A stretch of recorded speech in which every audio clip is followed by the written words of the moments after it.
About 1 decade ago, I learned a lesson from a book which changed the way I see life and success. It goes like this. If you want to become successful in life, you have to focus on being and doing before having. Let me explain what this means. Most people want to have stuff. They want to have money. They want to have a great marriage. They want to have a good health. They want to have everything. And that's the problem, because having is the last thing. The very first thing you have to do is to become. You see, it doesn't matter how many times you've heard it. It might have become a cliche, but it's still true and will always be true that people who have certain results think and behave in a certain way to have and maintain such results. How you think affects the results you get. People who have excellent health think and behave in a certain way. People who are overweight behave in certain predictable ways. People who have great marriages build it on trust and commitment to each other. You can predict that a million times. People who have a lot of money delay gratification. You can be sure that's true for a million years. So it's safe to say, what we are is what we have.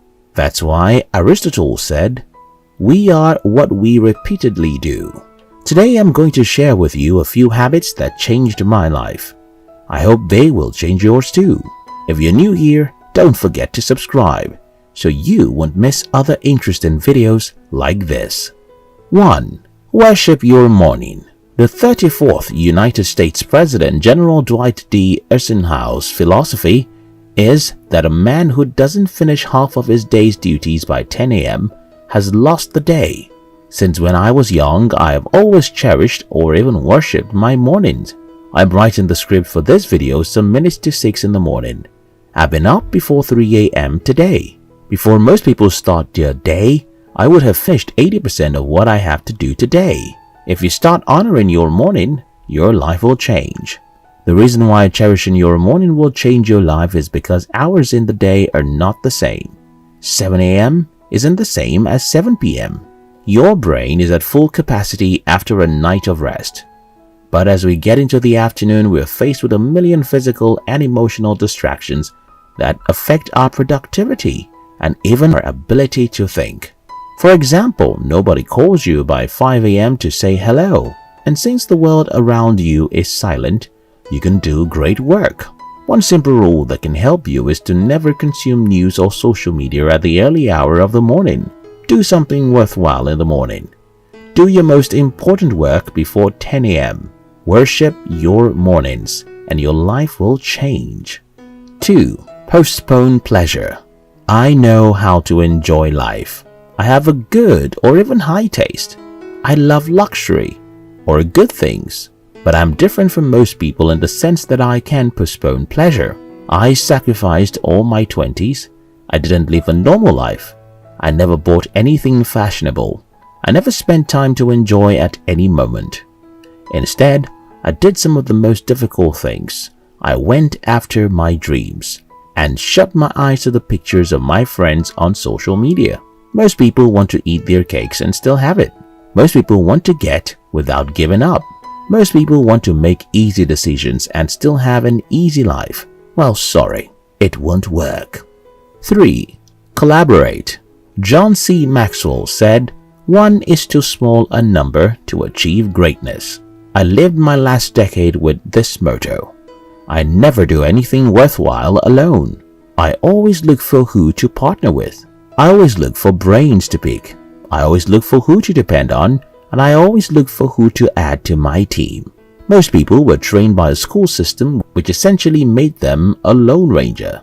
2 are better than 1 because they have a better reward for their labor. That is what my Bible tells me in Ecclesiastes 4:9. Let me tell you why you can't succeed alone. You are too small. You're also limited, and you have too little time. Having the habit of curiously searching for partnership and collaboration means that you're looking for people who have strengths to cover your weaknesses. It means you're looking for people who know what you don't. It means you're looking for ways to multiply your strengths and time. Again, the Bible says 1 will chase 1,000 and 2 will put 10,000 to flight. 3 people working together will achieve more than 5 people working individually. It's the simple truth. 4. Spend time alone. I know people who wake up 5 a.m. every day, hurriedly have their bath, and commute to work via public transport. They report to a noisy office, close from work, and return home late to watch a few minutes of TV, go to bed to resume the same cycle the following day. That is a busy, wasteful life. If you don't spend time with yourself, how are you going to know who you are? If you don't spend time to assess your life, how can you be sure you're living? Plato said, and I quote, "Unexamined life is not worth living. Show me a man who is always busy, and I will show you a man who is too busy." Even if it's going to be a few minutes every day, spend time to think and examine your life.